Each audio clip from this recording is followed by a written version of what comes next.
오늘 하나님의 말씀 함께 보도록 하겠습니다. 역대하 7장 1절부터 22절 말씀입니다.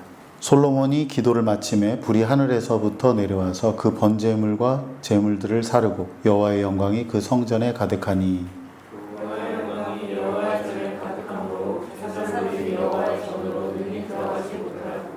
이스라엘 모든 자손은 불이 내리는 것과 여호와의 영광이 성전 위에 있는 것을 보고 돌을 깐 땅에 엎드려 경배하며 여호와께 감사하여 이르되 선하시도다 그의 인자하심이 영원하도다 하니라. 솔로몬 왕이 드린 제물이 소가 22,000마리요 양이 12만 마리라.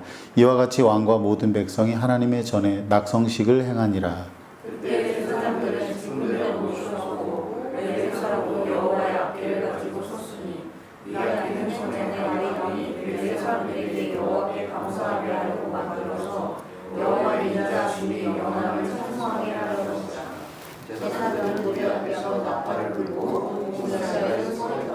솔로몬이 또 여호와의 전 앞들 가운데를 거룩하게 하고 거기서 번제물과 화목제의 기름을 드렸으니 이는 솔로몬이 지은 놋 제단이 능히 그 번제물과 소제물과 기름을 용납할 수 없음이더라.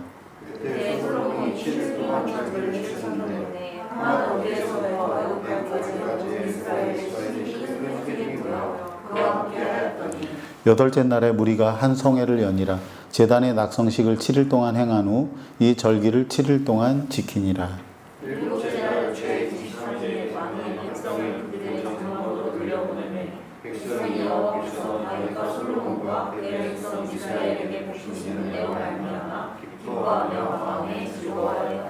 솔로몬이 여호와의 전과 왕궁 건축을 마치고 솔로몬의 심중에 여호와의 전과 자기의 궁궐에 그가 이루고자 한 것을 다 형통하게 이루니라.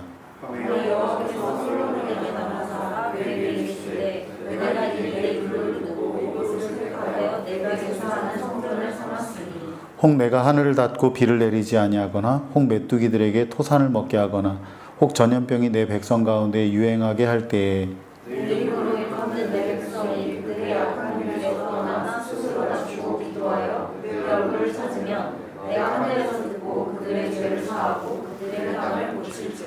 이제 이곳에서 하는 기도에 내가 눈을 들고 귀를 기울이리니 내가 이미 성전을 택하고 거룩하게 하여 내 이름을 여기에 영원히 있게 하였습니다. 내 마음이 이상하다. 내가 만일 내 앞에서 행하기를 내 아버지 다윗이 행한 것과 같이 하여 내가 내게 명령한 모든 것을 행하여 내 율례와 법규를 지키면 내가 너를 아버지를 경고하게 하되 전에가 내 아버지 다윗과 언약하기를 이스라엘을 다스릴 자가 내게서 끊어지지 아니하리라 분대로 하리라. 그러나 너희가 만일 돌아서서 내가 너희 앞에 둔 내 율례와 명령을 버리고 가서 다른 신들을 섬겨 그들을 경배하면 내가 너희에게 준 땅에서 그들을 뽑아내고 내 이름을 위하여 거룩하게 한 이 성전을 내 앞에서 버려 모든 민족 중에 손가락거리와 이야기거리가 되게 하리니 이 성전이 비록 높을지라도 그리로 지나가는 자마다 놀라 이르되 여호와께서 무슨 까닭으로 이 땅과 이 성전에 이같이 행하셨는고 하면 대답하기를 그들이 자기 조상들을 애굽 땅에서 인도하여 내신 자기 하나님 여호와를 버리고 다른 신들에게 붙잡혀서 그들을 경배하여 섬김으로 여호와께서 이 모든 재앙을 그들에게 제하게 하셨더라. 아멘. 예, 오늘 이 본문 말씀 가지고 돌이키면 회복됩니다 라는 제목으로 함께 말씀 나누겠습니다. 주전 586년에 바벨론에 의해서 예루살렘 성전이 파괴되었고 이스라엘 백성들은 포로로 끌려가게 되었고 그 땅은 황폐하게 되었습니다. 그 70년이 지나서 이스라엘 백성들이 포로 생활에서 돌아오게 되었는데 그들이 이런 질문을 가지고 있었습니다. 왜 우리가 이렇게 되었을까? 하나님이 왜 성전을 버리셨을까? 과연 앞으로 우리가 이 포로 생활에서 다시 돌아갔을 때 여전히 우리 하나님께서 우리와 함께 하실 것인가? 이런 질문에 대해서 역대기 기자는 솔로몬이 성전을 완공한 후에 드린 기도와 그에 대한 하나님의 반응을 통해서 그들에게 답을 주고 있습니다. 한마디로 말하면 돌이켜야 회복된다는 것입니다. 오늘 본문은 먼저 이스라엘 백성들을 향해 하신 말씀이기도 하지만 동시에 우리를 향한 하나님의 말씀이기도 하기 때문에 우리 모두가 귀담아 들을 수 있기를 바랍니다. 첫째, 하나님은 불과 영광으로 응답하십니다. 역대하 6장에 보면 솔로몬이 성전을 완공한 후에 이스라엘 백성들과 이방인들을 위해서 중보 기도를 드렸습니다. 재판할 때 공의를 베풀어 주시도록, 죄 때문에 전쟁에서 패배할 때 우리를 용서해 주시도록 기도했습니다. 가뭄에 비를 내려 주시도록, 기근과 전염병 때에 우리를 용서해 주시기를, 이방인의 기도에 응답해 달라고. 좀 놀랍지요? 이방인들이 이 성전에 와서 기도할 때 그 기도를 들어주시도록 기도했고요. 전쟁에서 승리하도록 포로된 백성을 용서해 주시기를 기도했습니다. 이렇게 솔로몬이 기도를 마치자마자 불이 하늘에서 내려와 제물을 태웠습니다. 그리고 성전에 하나님의 영광이 가득하게 되어서 제사장들이 거기에 도저히 서 있을 수 없을 정도가 되었습니다. 불이 내려왔다는 것, 제물을 다 태우고 그 성전에 하나님의 영광이 가득했다는 것 그 자체가 하나님이 그의 기도를 들으셨다는 것입니다. 그래서 이스라엘 백성들이 그 광경을 보면서 너무나 놀라고 너무나 두려워하는 마음으로 엎드려 하나님 앞에 경배합니다. 그리고 하나님께 감사하며 찬양드렸습니다. 다 같이 본문 3절 말씀 읽겠습니다. 이스라엘 모든 자손은 불이 내리는 것과 여호와의 영광이 성전 위에 있는 것을 보고 돌을 깐 땅에 엎드려 경배하며 여호와께 감사하여 이르되 선하시도다, 그의 인자하심이 영원하도다 하니라. 아멘. 우리 하나님은 어떤 분이신가? 불과 영광으로 응답하시는 분입니다. 하나님의 임재는 인간이 통제할 수 없는 그분의 주권적인 사건입니다. 우리는 하나님의 임재를 마음대로 만들어낼 수가 없어요. 어떤 사람들은 음악적인 기교와 또 열심히 막 통성기도를 해서 소리 지르면서 기도하면 뭔가 뜨거운 분위기가 일어나고 그때 하나님의 임재가 임한다고 이렇게 생각을 합니다. 또 그렇게 해서 막 뭔가 조정하려고 해요. 예전에 어떤 경배와 찬양 모임을 갔는데 거기에서 막 중계방송을 하더라고요. 성령님이 임하실 것입니다. 그러더니 좀 있다가 좀 분위기가 이렇게 막 업되는 것 같으니까 성령님이 임하셨습니다. 그래가지고 보수적인 신학을 공부한 저도 뜨악하고 놀랬지만은 거기에는 이제 그 한신대와 같이 이렇게 약간 좀 자유주의적인 경향이 있는 그런 교육자도 와 있었는데 막 기가 차면서 놀라워하더라고요. 그런 것들은 정말 하나님의 임재라고 할 수가 없어요. 하나님은 오직 그분의 뜻대로 임하시는 분입니다. 오늘날 교회 건물이 웅장해지고 프로그램은 다양해졌습니다. 또 여러분들이 간혹 가다가 어떤 곳을 방문할 때 멋지고 화려한 중세시대의 어떤 스타일의 그런 예배당을 가게 될 텐데 거기에 가보면은 굉장히 이렇게 엄숙해지고 마음이 경건해지고 금방이라도 천사가 내려올 것 같은 그런 분위기를 줍니다. 하지만 그런 가운데에서도 과연 하나님이 임재하시는가 하는 것은 의문입니다. 우리 신앙에서 중요한 것은 겉으로 드러나는 모습이 아니에요. 경건의 모양은 있는데 경건의 능력이 없는 사람이 너무 많습니다. 우리에게 중요한 것은 우리에게 과연 하나님의 임재가 있는가 하는 겁니다. 하나님의 임재를 우리 마음대로 조정할 수 없습니다. 하나님이 지금 당장 임하셔야 된다고 강제할 수 없고요. 분위기를 조성할 수 없어요. 하지만 그 하나님이 임재하실 때 그 임재에 대한 반응은 우리가 할 수가 있습니다. 이스라엘 백성들이 그렇게 했습니다. 하나님의 임재 앞에서 하나님의 영광이 임하게 되었을 때, 불이 내려와서 그 재물을 다 불태워 버렸을 때 그들은 놀라며 하나님을 경배하고 찬양했습니다. 우리가 하나님의 임재를 경험하게 되면 저절로 고개를 숙이게 됩니다. 우리의 마음에 깊은 감사가 넘치게 돼요. 내가 예배 드릴 때 이런 마음으로 하면 안 되는데 해서 어거지로 만드는 게 아니에요.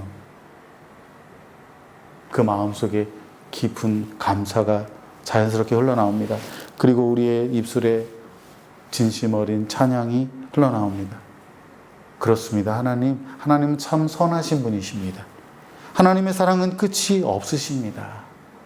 이렇게 하나님의 임재를 우리가 경험할 때 그렇게 찬양하게 되죠.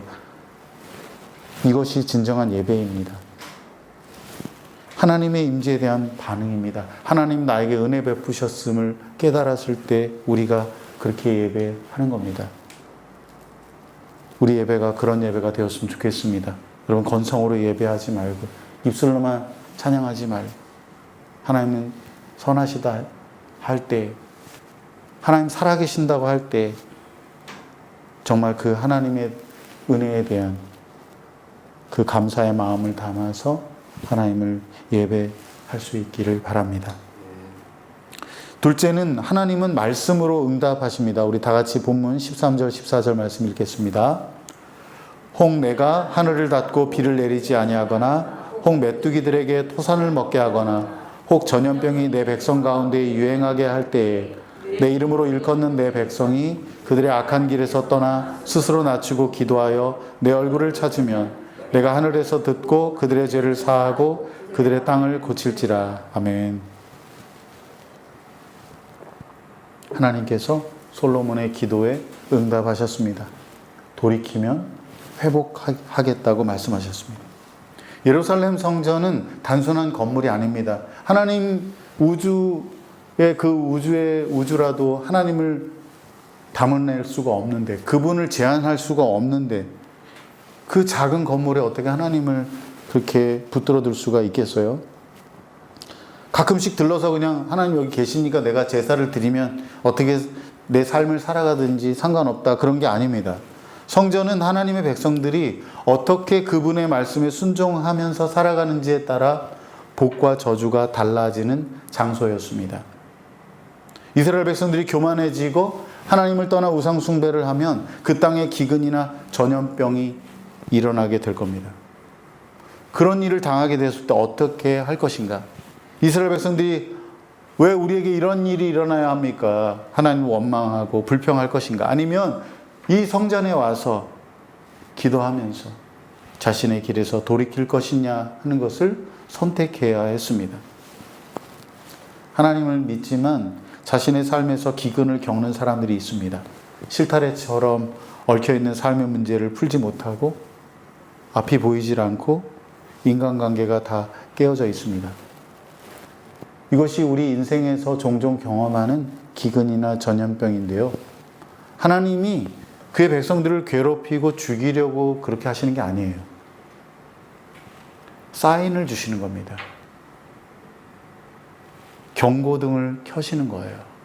C.S. 루이스의 말대로 고통은 하나님께서 우리의 귀에다 대고 확성기를 대고 소리치는 것과 같은 겁니다.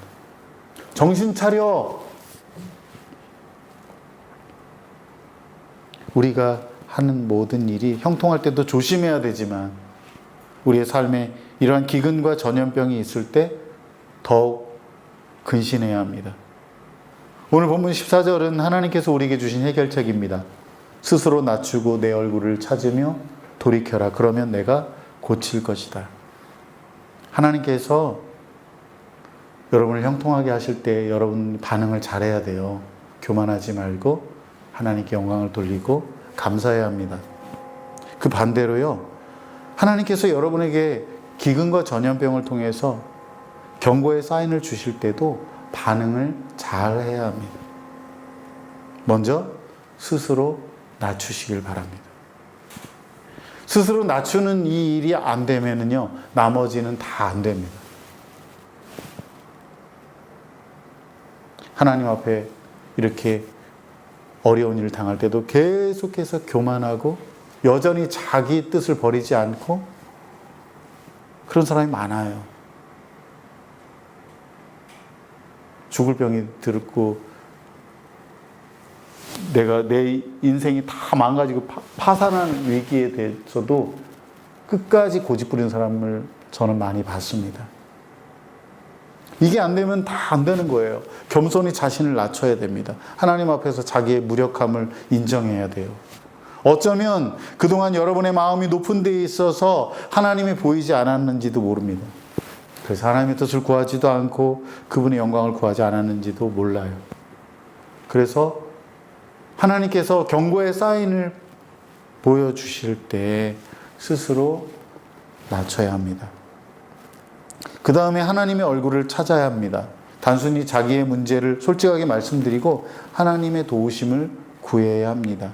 하나님 함께 해 주십시오. 제가 하나님이 필요합니다.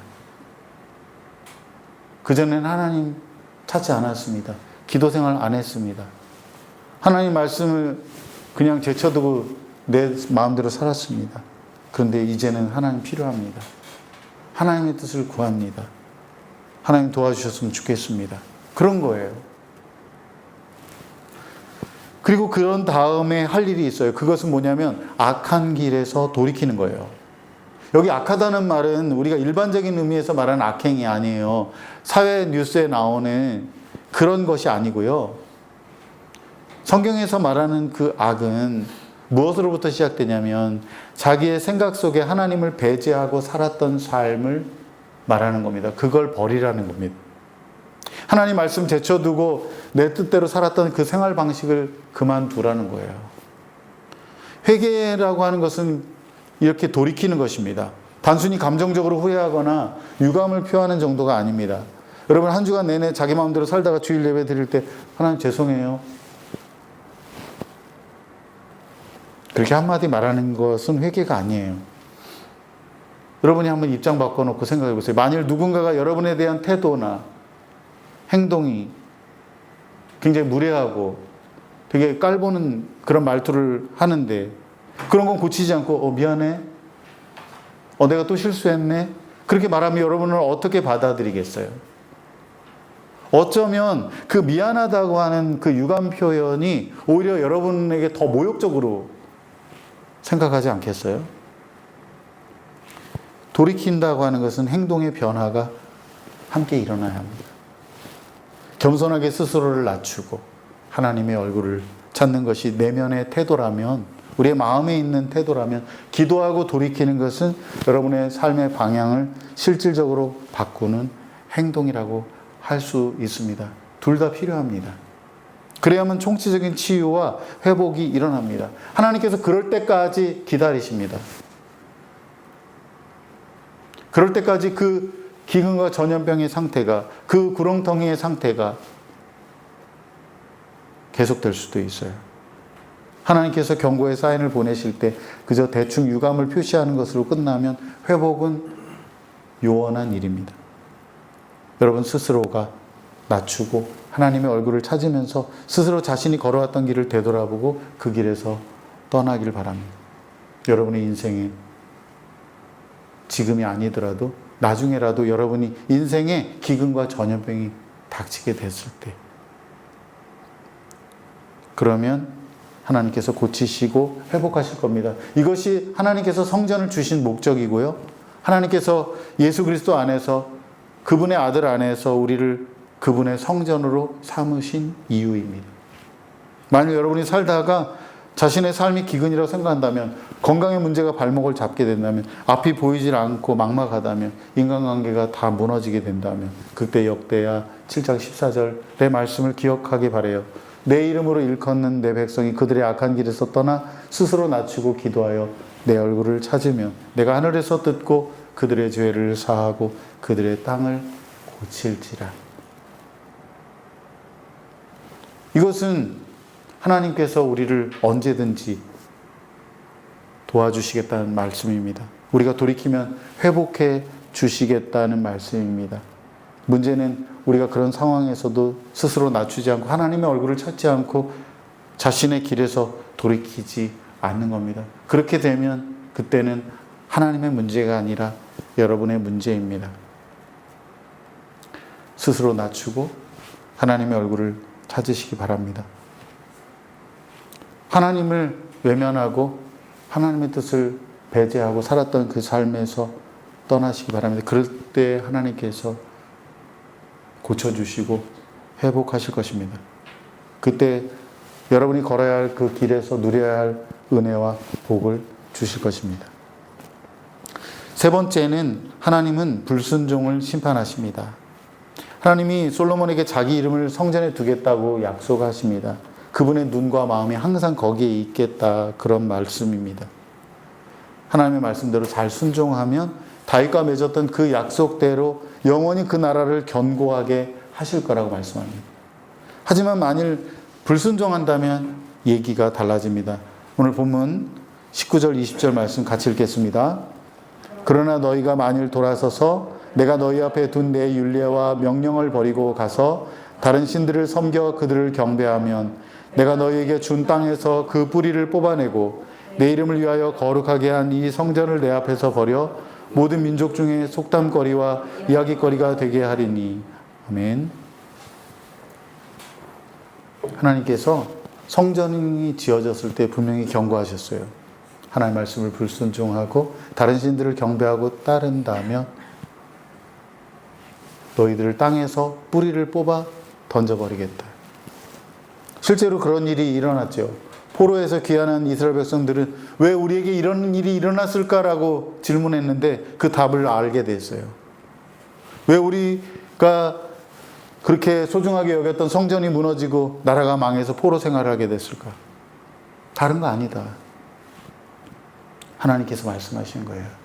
너희가 나를 버리고 다른 신을 찾았기 때문이다. 하나님의 말씀을 불순종하고 다른 우상을 섬기고 따랐기 때문이다. 하나님께서 얼마나 구체적으로 말씀하셨냐면 그때 성전이 다 무너지고 망하게 되었을 때 사람들이, 이방 사람들이 성전이 버려져서 사람들이 조롱하게 될 거다. 하나님이 무슨 이유로 이렇게 하셨을까? 그러면 옆에 있던 사람이 이렇게 대답할 거라는 거예요. 하나님이 그 이야기를 구체적으로 말씀하셨어요. 그들이 자기를 구원하신 하나님을 버리고 다른 신들을 경배하고 섬겼기 때문이지. 이렇게 조롱거리가 된다는 것은 무슨 의미냐면 하나님의 백성들이 하나님을 모르는 사람들에게 신뢰와 존중을 다 잃게 된다는 의미입니다. 가나안 땅에 들어가는 것은 전적인 하나님의 은혜이지만 그 땅에서 하나님의 은혜와 복을 누리는 것은 이스라엘 백성들의 순종 여부에 달려 있었습니다. 이것이 구약이 말하는 중심적인 신학입니다. 다윗 언약은 하나님의 신실하심을 전제하지만 인간의 순종 여부가 역사적인 성취와 지속 여부를 결정했습니다. 새 언약 아래에 있는 우리에게도 마찬가지예요. 구약 시대만 그런 게 아닙니다. 우리를 죄와 사망 가운데 구원하시는 것은 하나님의 은혜입니다. 우리가 예수 믿으려고 믿는 게 아니에요. 잘 안 믿어져요. 우리 학습을 이제 받으려고 하는 이 두 사람 아직 잘 안 믿어져요. 하나님의 은혜예요. 하나님께서 우리를 죄와 사망 가운데 구원하신다고 하는 이 사실을 믿는 것이 하나님의 은혜입니다. 하나님께서 우리에게 예수 그리스도를 믿게 하신 것, 그래서 우리가 그분의 백성이 된 게 하신 것, 그 하나님의 은혜입니다. 하지만 그러한 은혜를 지속적으로 누리는 것은 우리가 순종하는지 아닌지에 달려 있습니다. 이스라엘 백성들은 착각했어요. 입버릇처럼 말했어요. 예루살렘 성전을 지나가면서 여기가 하나님의 성전이다. 여기에 하나님이 계신다. 하나님의 성전이 우리에게 있는데 우리가 전쟁에서 패배할 리가 있나? 우리가 기근을 겪을 리가 있나? 우리나라가 망할 리가 있나? 그렇게 생각했어요. 아닙니다. 하나님은 그 땅에서 이스라엘 백성들을 뿌리채 뽑아내셨습니다. 성전을 내동댕이 쳐서 버리셨습니다. 성전은 우리가 도구할 수 있는 대상이 아니에요. 성전 그 자체가 하나님의 존엄함과 하나님의 영광이 있는 게 아니에요. 결혼 반지를 생각해 보세요. 결혼 반지는 두 사람의 언약을 상징하는 거지 그 자체가 언약 관계를 보장하는 것은 아닙니다. 배우자의 신뢰를 저버리고 간음을 하면 그에게 결혼 반지는 아무 쓸모없는 물건에 지나지 않습니다. 성전도 마찬가지입니다. 하나님과의 언약적인 관계는 상호적입니다. 하나님께서 그분의 은혜로 우리를 구원하셨다면, 하나님께서 날마다 사랑으로 우리를 이끄신다면, 그러기를 바란다면 우리도 마땅히 그분께 대하여 합당한 반응을 해야 합니다. 하나님의 말씀을 순종함으로 그분을 사랑해야 합니다. 그러지 않으면 하나님과의 관계는 멀어집니다. 하나님을 사랑하지 않는 증거가 됩니다. 그분이 주시는 은혜와 복을 누릴 수가 없습니다. 만일 누군가가 여러분에게 약속을 깨트리면서 계속 배신하면서 이기적으로 받기만 원한다면 여러분은 그를 가리켜서 참 어리석구나. 참 양심도 없는 인간이구나 이렇게 손가락질할 겁니다. 하나님과의 관계도 마찬가지입니다. 비록 우리는 하나님께서 우리를 향해 가지신 그 사랑에 비교해서 완전하게 반응할 수는 없어요. 우리가 하나님 말씀대로 순종하려고 해도 때로는 우리의 연약함 때문에 지키지 못할 때가 있고요. 거짓으로 행할 때가 있고요.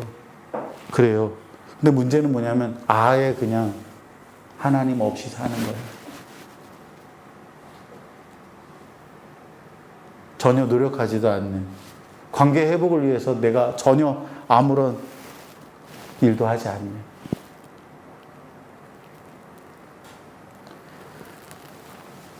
하나님의 말씀을 외면하고 제멋대로 살면서 하나님의 사랑을 기대한다는 것은 현실에서 존재하지 않는 사랑입니다. 과거에 성전이 버려져 민족들 사이에 조롱거리가 되었습니다. 그처럼 오늘날 교회가 사회에서 비웃음을 받는 존재가 되었습니다. 교회가 권력과 돈을 추구한 결과입니다. 정치적으로 물들고 도덕적으로 타락한 데서 벌어진 일이에요. 그들이 오히려 걱정합니다. 그들은 비록 믿음은 없지만 교회가 적어도 어떤 모습으로 되어야 한다는 생각은 다 갖고 있습니다. 그래서 의문을 던집니다. 교회가 어쩌다가 이렇게 되었을까? 성전을 보면서 어쩌다가 이렇게 되었을까 물었던 그때처럼 지금 교회를 향해서 교회가 어쩌다가 이렇게 되었을까라고 물어봅니다. 어떤 의미에서 우리는 바벨론 포로에서 살고 있는지도 모릅니다. 때로는 하나님께서 주신 경고를 잊고 불순종하여 무너진 성전을 부둥켜 안고 있는 우리의 존재가 서글프기도 합니다. 정말 무서운 건 뭔지 아세요? 남들 다 그렇게 사니까 나도 그렇게 해도 되겠지 하는 거예요. 그게 성도들만 그런 게 아니라 지금 이 시대는 목회자들도 그런다는 겁니다. 하지만 그럼에도 불구하고 하나님께만 소망이 있다는 것을 우리가 기억하면 좋겠습니다. 하나님은 이제라도 우리가 스스로 낮추고 하나님의 얼굴을 찾으며 우리 악한 길에서 돌이키면 회복하실 것입니다. 예레미야 선지자가 고백했던 것처럼 하나님의 은혜가 늘 새로운데 아침마다 새롭다고 하실 겁니다. 하나님만이 우리를 회복하실 수 있습니다. 그래서 우리가 스스로 낮추고 하나님의 얼굴을 찾고 우리의 악한 길에서 돌이켜야 합니다. 하나님은 언제라도 우리가 돌이키면 고치시고 회복해 주시는 분입니다. 말씀을 맺습니다. 사랑하는 여러분, 성전 그 자체가 축복이나 안전을 보장하지 않는 것처럼 우리가 그리스도인이라는 사실 그 자체가 하나님의 은혜를 지속적으로 누리게 하는 것은 아닙니다. 우리가 구원받아 하나님 나라를 살고 하나님의 백성이 된 것은 하나님의 전적인 은혜이지만 그것을 지속적으로 누리는 것은 우리가 하나님 나라를 살고 그분이 주시는 그 은혜와 평안 가운데 깊은 감사와 경배 가운데 찬양 가운데 사는 것은 우리가 지속적으로 하나님을 사랑하고 순종하는 것에 달려 있습니다. 만일 여러분이 삶 가운데 경제적인 어려움, 건강의 문제, 관계의 깨짐과 같은 상황을 겪게 되었다면 그때 하나님을 원망하고 도와줄 사람이 어디 있는가 찾는 것은 근본적인 해결책이 되지 않습니다. 이 말씀을 기억해서 하나님 앞에서 여러분 자신을 낮추고 하나님의 얼굴을 찾아야 합니다. 잠잠히 하나님께 기도하면서 내가 지금까지 걸었던 내 삶이 과연 어떤 부분에서 잘못되었을까를 생각하고 돌이켜야 합니다. 그렇게 하면 하나님께서 반드시 고쳐주시고 회복하실 것입니다. 우리 모두 살아가는 동안 이런 일을 종종 겪게 될 텐데 그때마다 헤매지 말고 하나님께서 돌이켜서 회복하시는 은혜를 누릴 수 있기를 주의 이름으로 축복합니다. 기도하겠습니다.